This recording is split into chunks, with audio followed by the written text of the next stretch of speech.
ഇന്നത്തെ ക്ലാസ്സിൽ നമ്മൾ പഠിക്കുന്നത് ചതുരസ്ര ജാതി ഏകതാളത്തിലുള്ള അലങ്കാരമാണ്. ഏറ്റവും സിമ്പിളായിട്ടുള്ള ഒരു അലങ്കാരമാണ്. നമുക്ക് പെട്ടെന്ന് പാടി തീർക്കാവുന്ന ഒരു അലങ്കാരം കൂടിയാണ്. ചതുരസ്രമാകുമ്പോൾ ചതുരസ്രജാതി ഏകതാളത്തിൻ്റെ ചിഹ്നം ലഘു മാത്രമാണ് വരുന്നത്. ചതുരസ്രജാതി ഏകതാളം ഇവിടെ അടിച്ച് വിരലെണ്ണുക മാത്രമാണ് വരുന്നത്.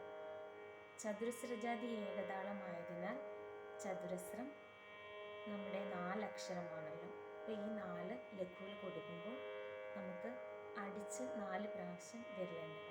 അതാണ് ചതുരസ്രജാതി ഏകതാളം. 1, 2, 3, 4 ഈ 3 വിരലും മാത്രമേ താളത്തിൽ ഉപയോഗിക്കുന്നുള്ളൂ. നമുക്കിത് പാടി നോക്കാം.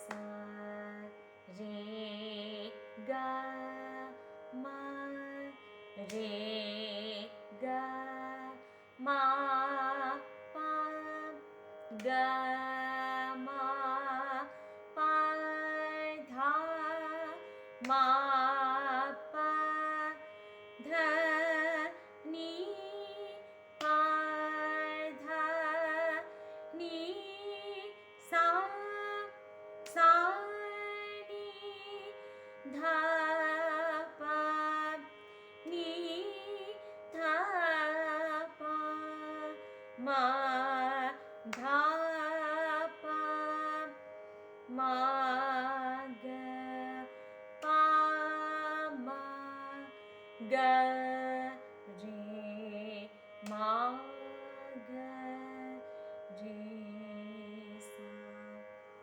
പെട്ടെന്ന് തീർന്നു. അപ്പം അത്രയ്ക്ക് സിമ്പിളായിട്ടുള്ള ഒരു അലങ്കാരമാണ്. ഇനി ഇതിൻ്റെ രണ്ടാം കാലം പാടി നോക്കാം. സ രേ ഗ മ രേ ഗ മ പ ഗ മ പ ധ മ പ ധ നീ പ ധ നീ സ സ നീ ധ പ നീ ധ പ മ ധ പ മ ഗ പ മ ഗ രേ മ ഗ രേ സ. അടുത്തതായിട്ട് ഈ അലങ്കാരത്തിൻ്റെ മൂന്നാം കാലം പാടി നോക്കാം. സ രേ ഗ മ രേ ഗ മ പ ഗ മ പ ധ മ പ ധ നീ പ ധ നീ സ സ നീ ധ പ നീ ധ പ മ ധ പ മ ഗ പ മ ഗ രേ മ ഗ രേ സ. ഇനി ഇതിൻ്റെ നാലാം കാലം പാടി നോക്കാം.